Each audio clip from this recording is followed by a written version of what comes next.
Welcome, everyone, to The Lift, our podcast on supervision and mentoring. This is Linda LeBlanc. And Tyra.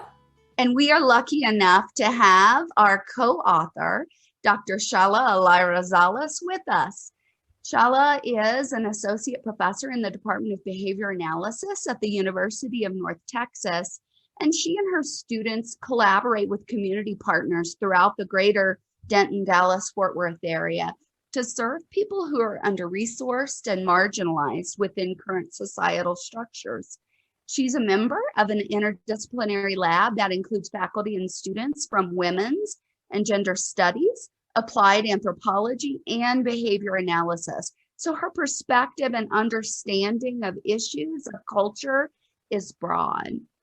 She served on several boards and disciplinary committees, including the ABAI Practice Board and the ABAI Diversity, Equity, and Inclusion Board.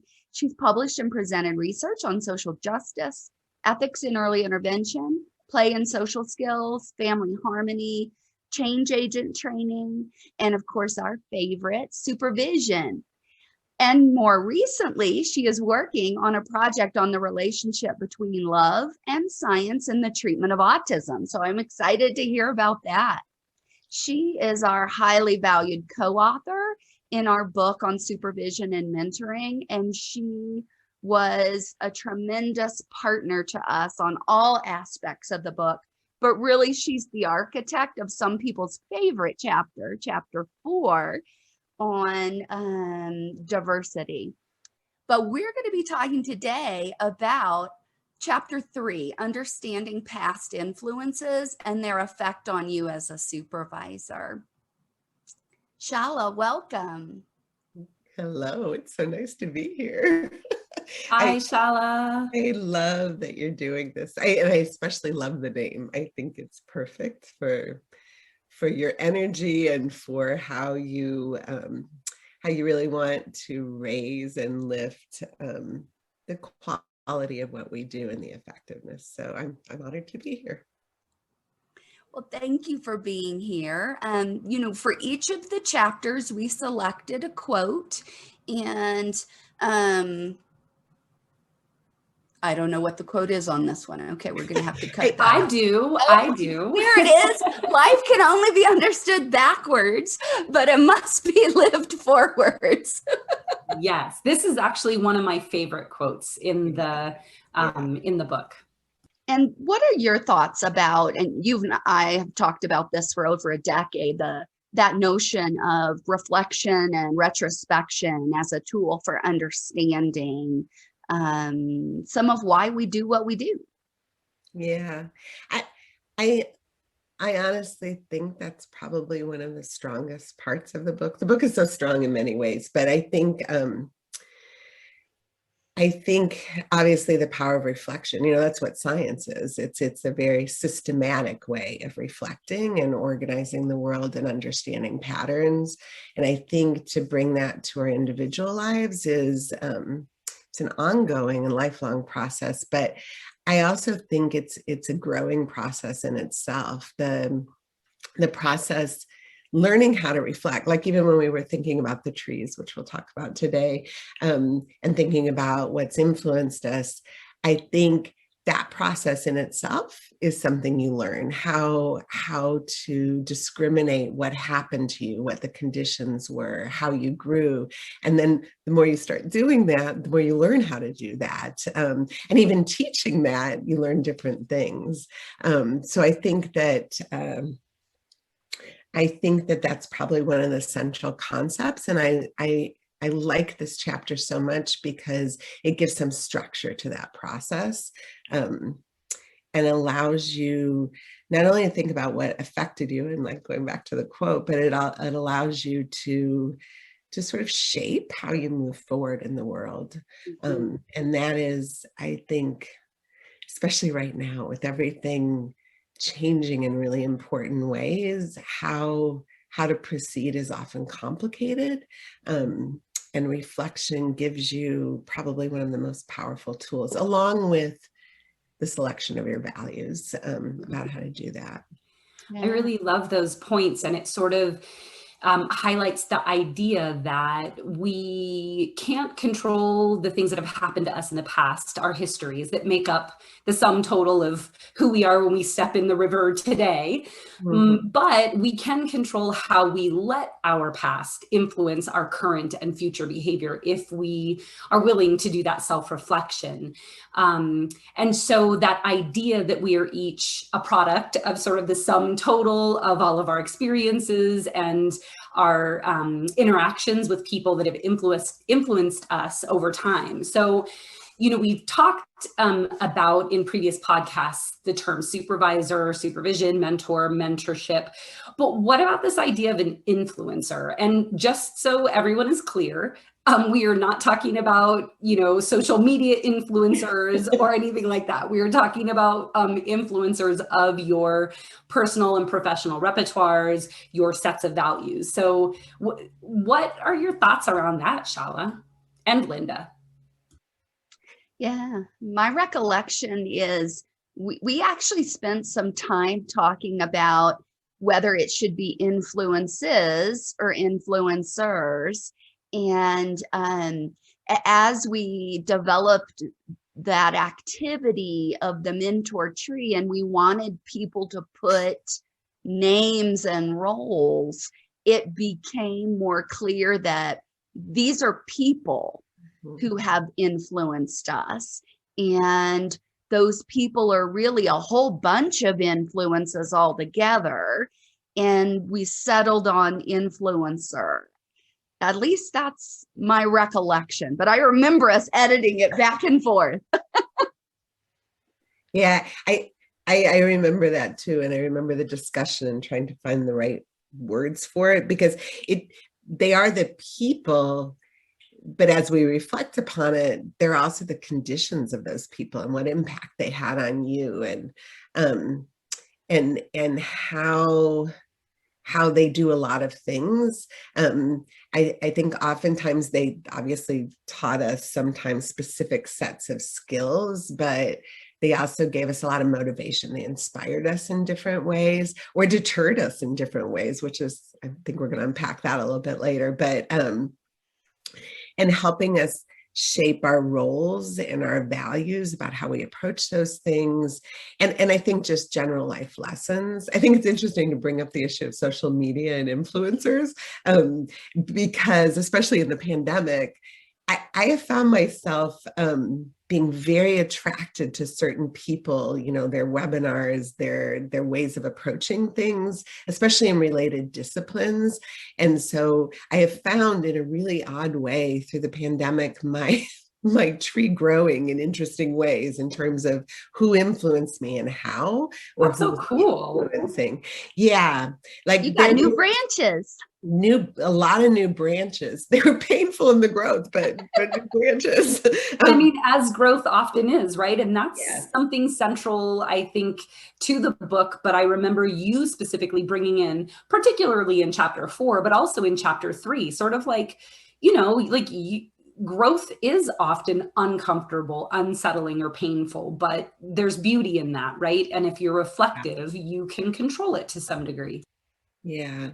Yeah, that's a nice way to put it. Well, I do want to say another thing about the influencers that I thought a lot about, you know, as we were preparing to have this conversation. You know, I think early on in my career, I thought about it mostly as the technical skills I wanted to learn. And I think as I went along, as I go along, I think it was a lot about watching people in time. You know, as behavior analysts, time is a really important concept for us because where things happen at time affects, you know, the outcome in the future. So I think being able to think about my models and how they did things over the course of time, how they problem solved, how their values were expressed and how they changed. But also speaking to this topic, I think also thinking about how they were supervisors and how they were mentors, but also how they were supervisees and how they were mentees. So not only to see how they taught, but also how they learned. And I think thinking back on some of my people on my tree, I think one of the things is that they were always, most of them, active learners also, which I think was a good lesson and a good influence. Well, and the fact that you just developed new branches suggests you emulated that and that it was worthy of emulation. And, you know, we, in the chapter, we really talk about that combination of, you know, our behavior being a product of our history and our current circumstances, and that you can't change your history, but your understanding of it can potentially change how you benefit from that history so that you can make decisions and behave in your current circumstances. And you can potentially change your current circumstances, but really the notion is you can move away from that notion of, well, I just am what I am. If this tree grew crooked, I'm crooked, y'all. And I need an environment that will tolerate crooked. And there's certainly something to be said for finding an environment that matches you. But when you take that time to reflect on your past influencers, you maybe can prune, or at least have an understanding that allows you to mitigate the effects of some of those non-examples and really come to a better understanding of why certain things happen. And so, you know, I know one of the things we talk a lot about in doing that, if you're going to prune, if your understanding is going to let you change what you do in the future, then that means you're really an active participant in your own learning. And we talk about that as one of the benefits of reflecting on past relationships. But a second one is gratitude for those influencers, all of them, in all of the different ways that they affected us. And I know that that is something that really resonated with you when we were creating these activities, that notion of gratitude. Well, I'm going to express gratitude to you too, because I think the way you just framed it is a very hopeful way of looking at life. You know, I think if you go down that other path, there's a whole lot of despair because you stay in this, well, this is what I experienced. There's no changing it. But I think as our fellow ACT people would say, you reframe it. You look at it in a way that allows you to learn and allows you to see the beauty of what's happened. I think also too, probably ancestrally, I come from a culture where gratitude for your ancestors is very, very important. And many of the stories I learned as a child were about various forms of gratitude for the lessons that were learned. I think there's another thing too that I notice more and more that's happening, and I think you've written about this in other ways, both of you, but I think this notion of compassion. I think at one point, you know, when you're young, you tend to see things as, you know, right or wrong, or even our influencers, these were good ones or bad ones. But as time goes by, and being a behavior analyst, I think trying to look through the lens of, well, what were the conditions? What were they up against? What were their challenges? What was their conditioning history? You know, how did they learn things?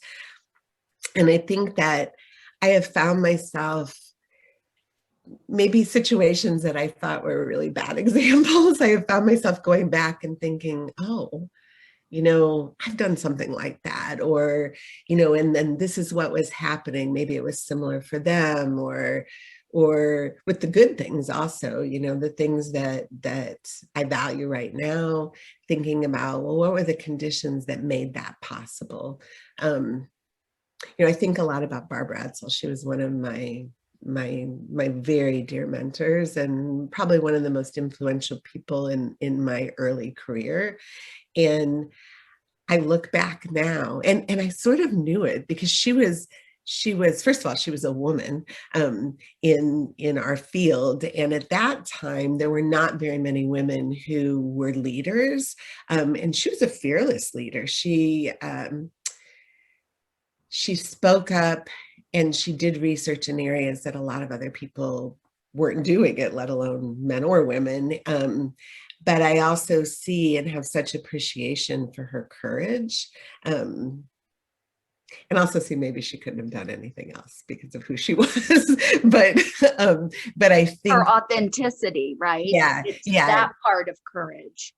Yeah, and it was hard. I remember one of her colleagues, Sandra Harris, had come. I was the conference chair for Texaba.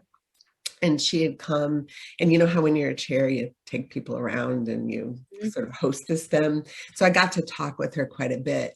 And she told me a story that was sort of shocking to me. I think at that time I was a new mother. So I'd been, in the, how do you take care of children and do all this at the same time? And she had said that she had, I don't know specifically who it was, but it was an advisor who told her at the point she was thinking about graduate school, well, you have to make a choice. You're either going to be married and have a family, or you're going to do this. And there wasn't any gray area there.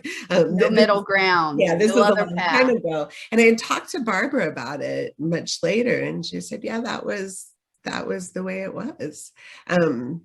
So just even thinking about your early influencers and the kind of choices they had to make, and then how that, what are the parallels for yourself, and thinking about that, what you're going to do, how you're going to contribute to the common good, but also, what are the costs? There's a lot of talking, sorry.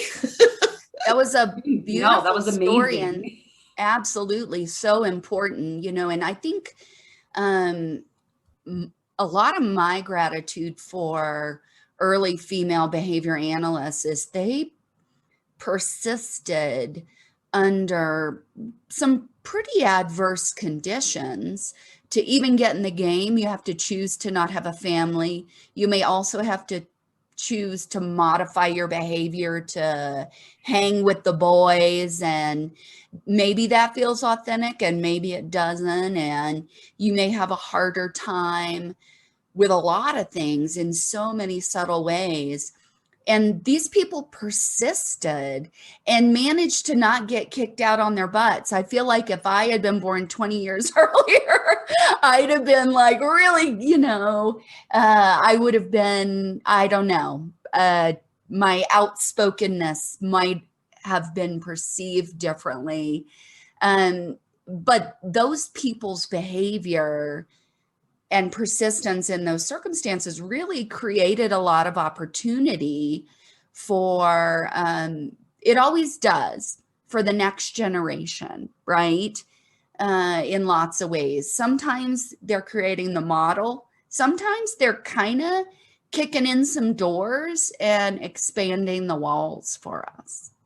I think you would have persisted. I think you do persist. I think there's still a lot going on now, especially as the world is changing so much. It's hard to persist because you make a lot of errors, and things aren't always, the paths aren't always clear. So I see a lot of persisting on the part of my sisters. I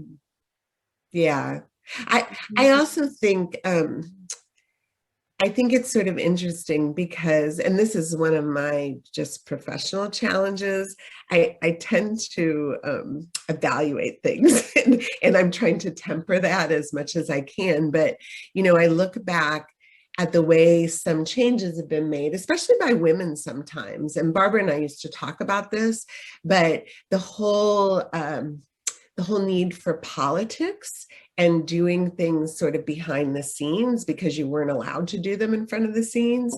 And that is something like I have had to grapple with, being a woman, being in my position in the field, like how to move towards more transparency, more doing exactly what you're saying that you would have been pushed out because of, but that straightforwardness and transparency, I think is sort of a new thing. And I've been trying to look back at how my mentors and influencers have modeled that, or had difficulty, had challenges with it because of their conditions. Mm-hmm. Mm-hmm. Well, you bring up a great point in terms of when you do the reflecting on your past influencers. We are kind of prone to this rosy glow versus demonization. And really the issue is, if you're going to understand that person and their behavior in their circumstances, you've got to be a little bit more realistic in the reflection, that even if there were ways they supervised or interacted that didn't feel great in retrospect, don't seem great, that there were circumstances, and we're all prone to it, right? That, in people that are important to us, and our influencers are important to us in so many different ways. Is there any way that your views of some of your past influencers changed, maybe finding a little bit more middle ground as you reflected? Yeah, a lot. And I'm still working on this. I think, and you see this all over society, we have such a tendency, this is good, this is bad. And when we're in this massive transition in our world, vilifying or sanctifying people is so easy and so dangerous. And reinforcing, it's reinforcing. Yeah. Especially if you're on the side of the good hats, it's easy to say that's bad or this is good and split it into two things. But again, another thing I think about what we tried to do in the book, and also our field in general, is to try to move away from that, to move towards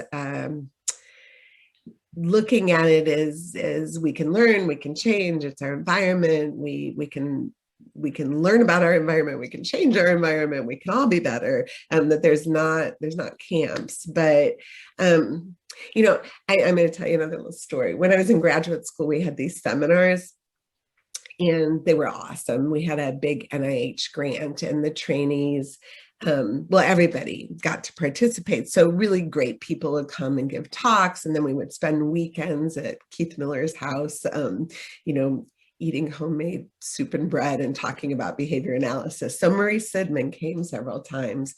And one of the things he said is, I was, this little graduate student, I'm like, oh, you're so wonderful, I've learned so much, and being very effusive because I thought he was brilliant. And he looked at me and he said, be careful of putting people on pedestals because they fall.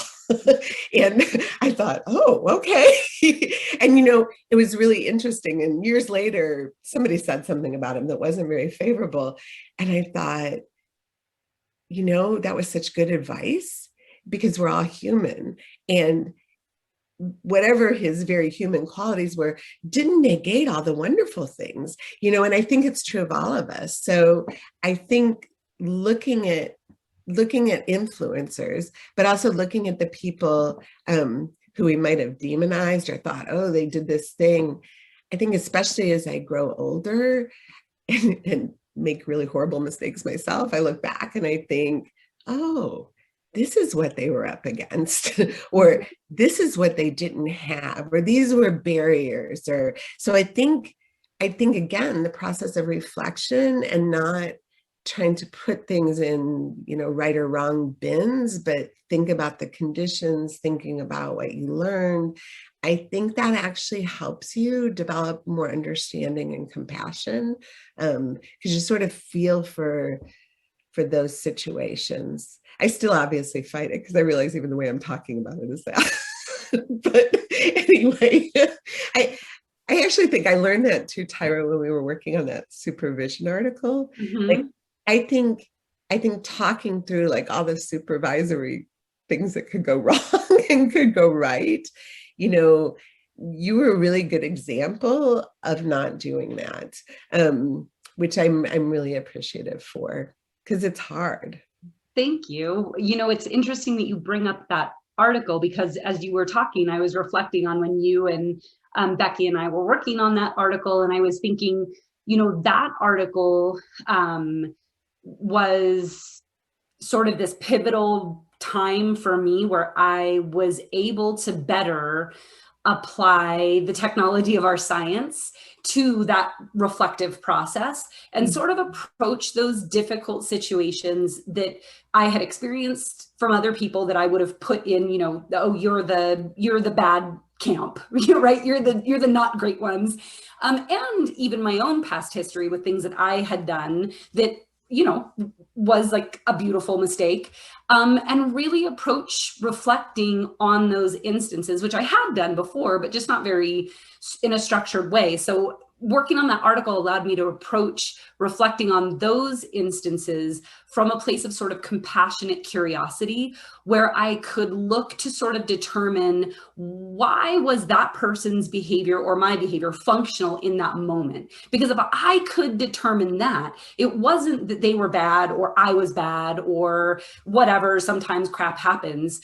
I could then start to come to understand the conditions that arrange themselves and hopefully honor those past mistakes by attending to when those conditions were presenting themselves in, current times, and purposely choose to behave in a different way or arrange the contingencies as best I can so that other people could behave in a different way. So it's really interesting that you bring up that article, because that period of time, because I was also working on supervision stuff with Linda and our other colleague, Dr. Amber Valentino, and I had a bunch of aha moments during that period. It reminded me of my undergrad in philosophy, like that semester I took epistemology and walked around like, we don't know anything. So it was this moment of kind of growth for me. So I thank you both for allowing me to have that experience.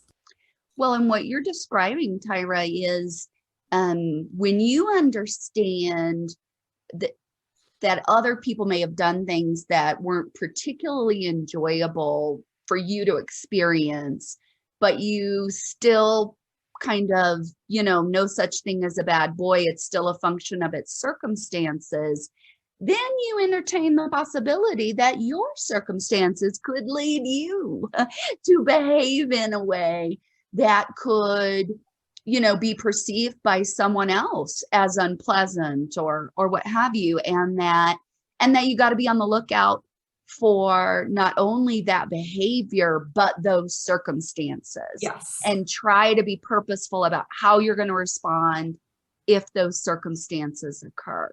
Yes. Versus that easy response of like, I would never do that, or, not me. Such a good point. Such a good point. Well, Shahla, let's tell folks the story a little bit about how we came up with the mentor tree. I've heard so many people over the years talk about how useful they found this activity, and it's one of my favorite ones in the book. And it started, I think, a decade ago now, because it's 2021, and I think we did that CalABA workshop like in, I don't know, maybe in March of 2012 or 2011 or something like that. Yeah, it was close to 10 years ago, I think so, at CalABA. And when we were teenagers, of course. Yeah, when we were teenagers. So, yeah. I mean, I think that's the first time I remember professionally using it.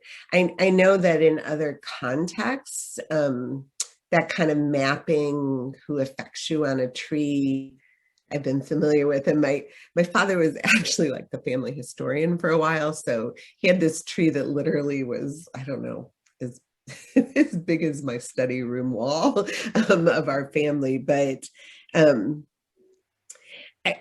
think in that workshop, it was so interesting watching people's faces and seeing that, oh, like, look back on what's affected you. And they really liked it. I remember that. And then I remember, we had several students who helped us in the development of the artwork. I think Joshian and Alex Love. And then I think Tyra, that you all had students also working on it, the last version, or colleagues. Mm-hmm.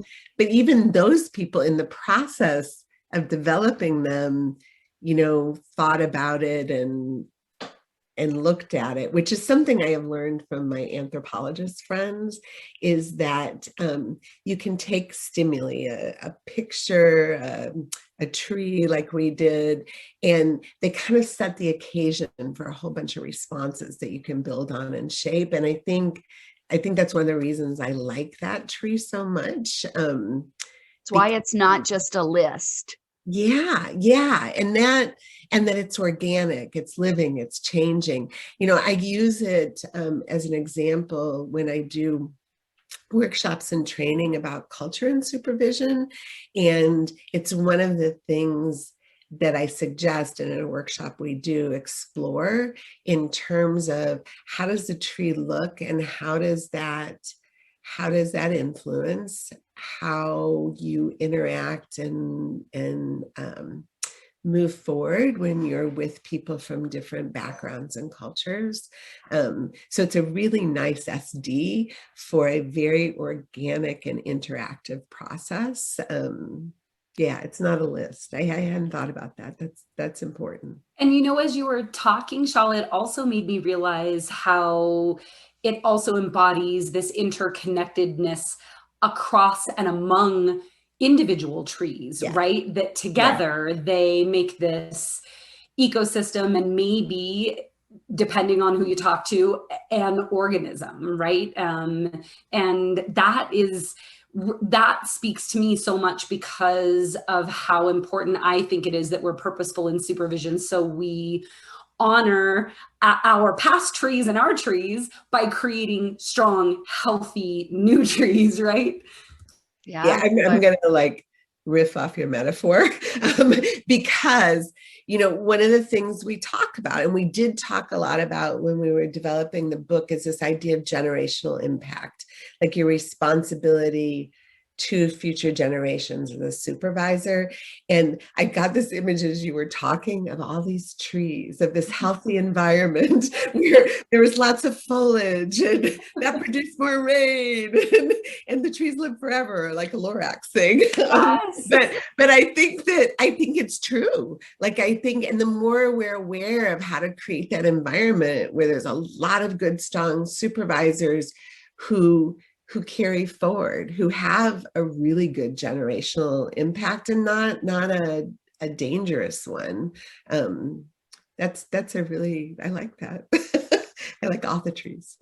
Well, and the idea evolved, it starts, of course, with the roots of the tree, those early life people who help set the stage, set the values, and they matter too.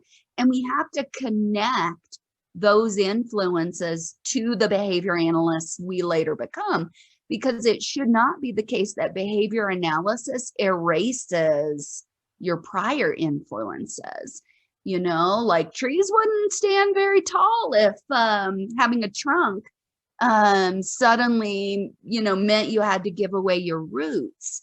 And I do think a lot of people, they encounter behavior analysis and it shifts how they think so much that they might often think of it as like, this is their new starting point, without realizing there's still a whole lot from all of those different versions of you that now needs to come through, that lens of a worldview of behavior analysis. And Tyra?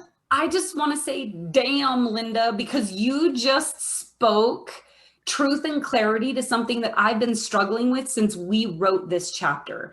many people know I didn't have a traditional route to behavior analysis. I mean, I've always worked, because I started working very young in a school that used behavior analysis, but I grew up in an area where there wasn't programs, I wasn't connected with people, so I don't have the same path. And I don't think that I did what you just described, which was sort of rip out my old tree and grow a new one. I think what I tried to do was, continue to add new branches and fortify the bark and the trunk, if you will. But because so much of my special ed background and, vocational work and things like that were so influential for me, not to mention philosophy and my law degree, right? All of these were really formative for me. And what behavior analysis did for me wasn't erase or overwrite, but allowed me to have a deeper understanding of all of those things. But you just were so eloquent in how you express that, because I've always struggled, and honestly, especially with the two of you who have such amazing pedigrees and are such powerhouses and have worked side by side with such incredible people, I've always sort of felt like, oh man, my trunk is a fraud or something like that, right? Because my trunk isn't behavior analytic, but I really appreciate you explaining in that way, because now I don't, it was sort of a secrety, shameful thing for me. I kind of had this puny, original tree, and then my behavior analytic tree grew out of it. But I've just reframed my tree in my mind as sort of this beautiful, weird, magical tree that has different, maybe it's got like a plum branch grafted onto it over here and a cherry blossom branch over here. And it's okay to be an amalgam, right? You don't have to be a pure form behavior analyst from day one. And thank you. Amen to that. Yeah.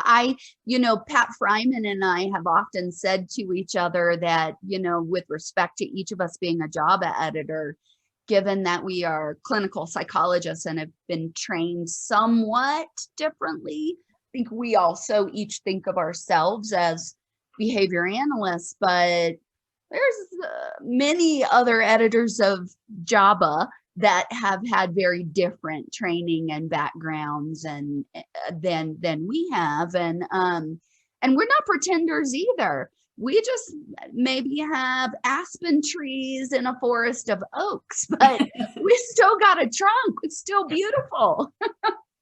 Well, and I think monocultures are dangerous. They're really dangerous. Amen. Wait, will you say that again, Shahla? Will you just repeat that? I think monocultures are dangerous. And toxic. And toxic.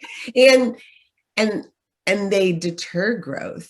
I think especially if you look at the meta, maybe we don't do things because we're behavior analysts. We do them because that we have a service or a value about what we're doing in the world, that we're curious, like all those other bigger reasons. Behavior analysis is one way. And I think if that's your only way, first of all, I think it has been crafted in a very hegemonic context. So even our notion of behavior analysis is expanding and breaking up. So, or growing, I'll say it that way. But so I think it's actually really important and beautiful for people to have different influences, like philosophy. That actually is a really, really important context or lens with which to look at the world. It's good to ponder why we exist, how we know things, what we think is important.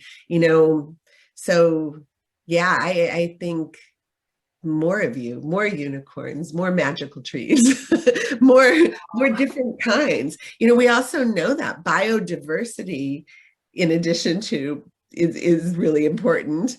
So we need that. It's just, it's definitely a process to include and welcome the diversity. Agreed. You know what, you used a term though, I'm wondering if you could lay down a little knowledge for listeners, just in case they aren't familiar. Could you sort of just talk just a little bit, and then we'll get right back into the main topic, but could you talk a little bit about hegenomy, what that means? Yeah, actually, it's so funny. I remember we used that word in one of the early articles we all wrote. But in the very broadest sense, I think it's when one group is controlling the structure, the contingencies, the templates for how the world works, and that everybody else is subservient to that. And I think that I think it's an important concept to understand, but I think the inverse of it is also important.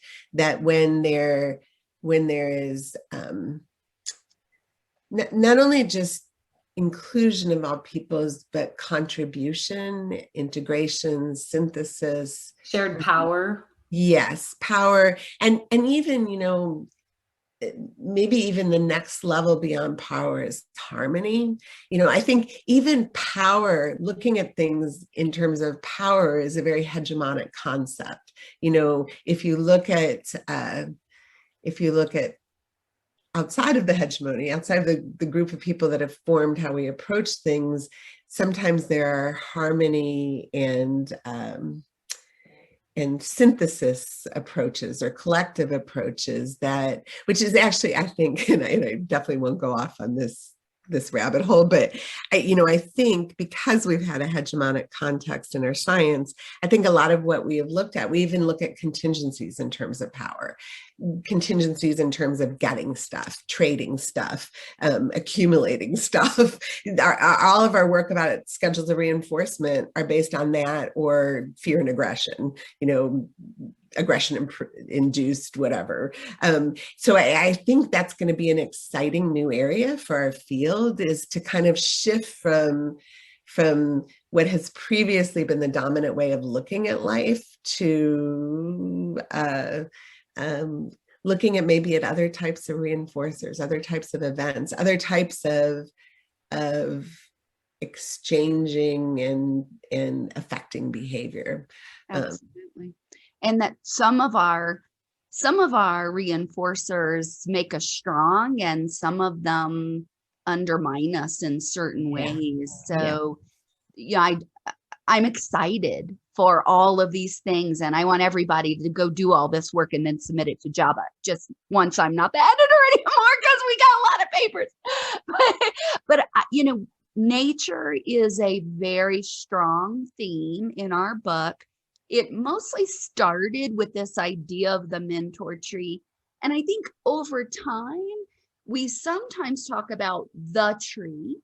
That is, know your roots, know your trunk, have some purposeful action to grow those branches. Decide whether you want to be the tall, straight pine, or you want to be the sprawling oak tree. I think I like to jump from topic to topic. I'm a little more oak tree-ish. I got, a little bit of research on that and what have you. And I like how that has shaped me, how those research and learning efforts have shaped my understanding of things. But it's also the case that I'm really glad we have all the other kinds of trees, people who have gone deep into a certain line of research or what have you. So there is the tree, and then there's that notion of the field being a forest. Well, that doesn't make much sense, but our profession, our scientific endeavor, kind of also being a forest of many trees and lots of different ways that we can grow and move forward. And we added an idea in the book, and that is the acorns. Love those acorns. And so the early versions of the tree did not have the mentees in there. It was really the process of writing this book and really talking about, well, let's really codify, how do we grow that next generation, and that acorn isn't going to grow up to be the original tree. It may be a different height and a different width, and it will get different sunshine. It will land in different soil. And that's okay, that we're not out there making duplicates, but we are, if we do it right, contributing to something that will grow strong, partially because of the contributions that we make to the early formation. Yeah, that's one of my most favorite parts, is the acorn. I am obsessed with Octavia Butler. She's a science fiction writer, and she wrote this book, Parable of the Sower, and it's sort of this just utopian novel at one level and a utopian novel at another level, but the concept of acorn is strong in there. In fact, that's what she names sort of the society that she creates. And the idea is that our responsibility is to plant the seeds.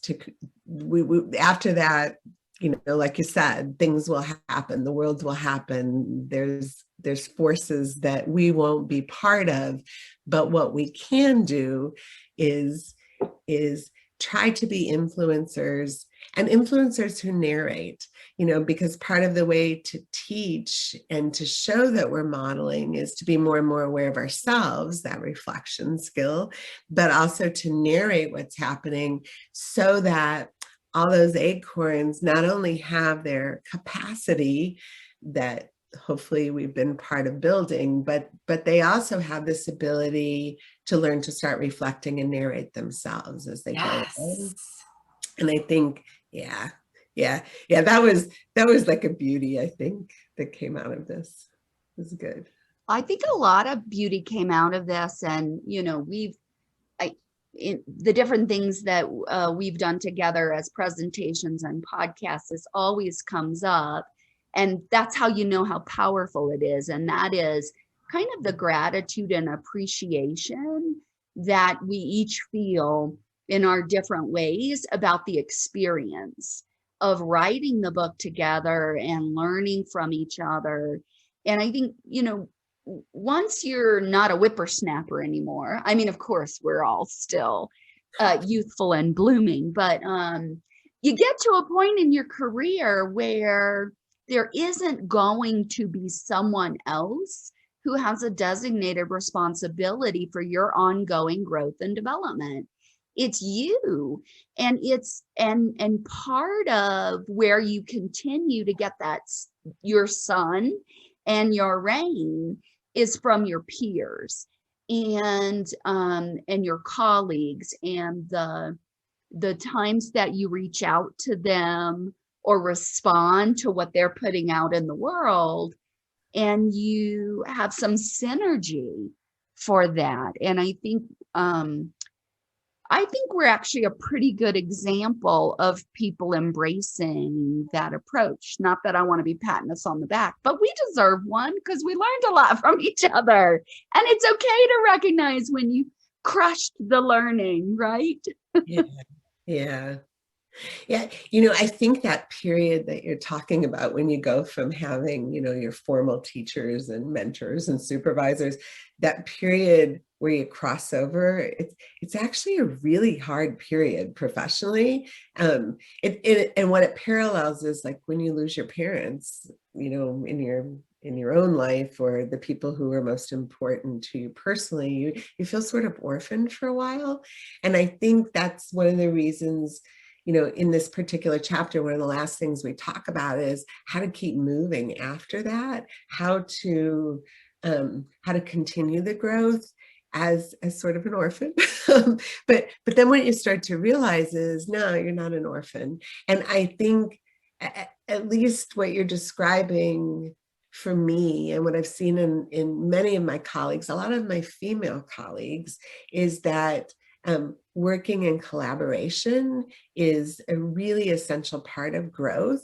And it's not just working with one other person, like the process of the three of us, because we all come in with different perspectives. Like I remember we did kind of like retreats when we were writing. And one beautiful time is we were talking about, well, how do you get exposure to different people? You know, if you're not in those environments, and this really rich, somewhat from very different points of view conversation about how that proceeded, and really learning a lot in that process. But it was the conversation between all of us.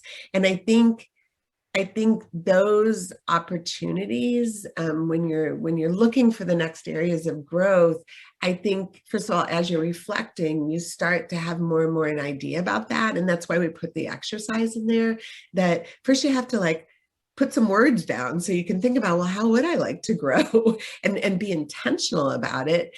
And then as you're going along, find your comrades, find the people who not only will, you know, say, oh yes, you're great and you're doing wonderfully, but more importantly, will challenge the way you look at things, will get you to talk about things that are hard to talk about, will get you to have new experiences.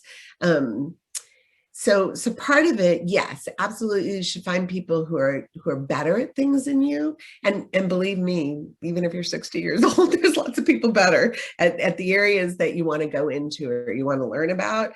But also find people who want to take those trips with you, who yes, they may have some skills that are more advanced, some that are less, but more importantly, they want to have this adventure. They're on a mission to do something, to learn something together. And I think that was one of the awesome things about this whole process, is it was kind of we were on a mission together. And so because we had goals, we were forced to learn and enjoy the process of learning those things.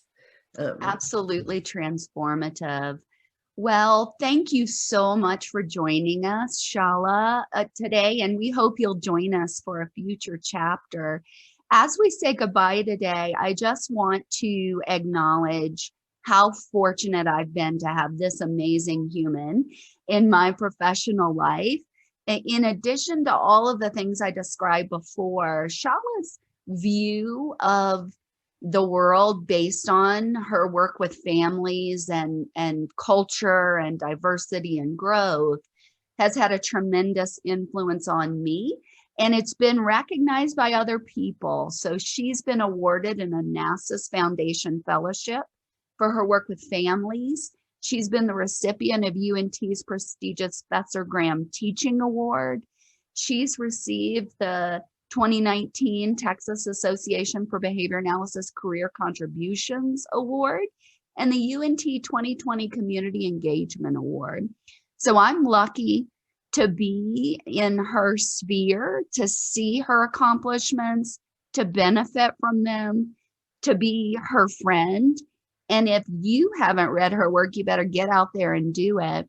And also recognize, here's a tremendous model for someone who reaches from the field of behavior analysis into these other areas that are related, both to learn and to give. So she's a great emissary for the worldview that we don't have to try to save the world with behavior analysis. We have to participate in learning and making the world a better place with behavior analysis and all of our efforts to build a stronger society. So you're kind of my hero, Shahla. Oh, and you know what, where I come from, that's called being a badass. So well, actually, I want to say something about that, because I think especially as a woman, well, just as any human, the thing about being a badass is you're also a pain in the ass. And I think that, well, that's not easy. You know, I think one thing is I'm not an easy person. And I think that the things that are my strengths are also the things that make life difficult sometimes. So I think it's good to be in communities that embrace all of you, like the whole of you. And that is not easy. It kind of goes back to what do you call them? The rose-colored glasses, or oh yes, rosy yes. glow. Because it's definitely there, and you want the gratitude and appreciation, but also to know that with every skill or strength comes a particular type of force that's not always comfortable, So thank you all for this Thank you opportunity. for everything. And I respectfully disagree with you. I think I was drawn to your ease and grace on a cab ride from the airport to the BHB the first time we just randomly, the universe placed us together, and you were like a magnet for me. And I just thought, I went back to my hotel room and texted Adam and I said, I just met the most amazing person and she's so lovely and I think I'm going to learn a lot from her. I hope I get to work with her. And then we wrote a paper together, and then we wrote a book together, and I'm just very grateful. So thank you for everything that you contribute, not only to my professional development, but to the profession and the world in general. Well, mutual love fest. Mutual love Thank fest. you. Well, and I think takeaway point to listeners, build your group of people that you admire as much as we all admire each other, and challenge each other to learn and grow, and build your sisterhood. And I'm delighted to have built it with these two ladies. Join us on a future episode of The Lift. Thanks for listening, everyone. Thank you.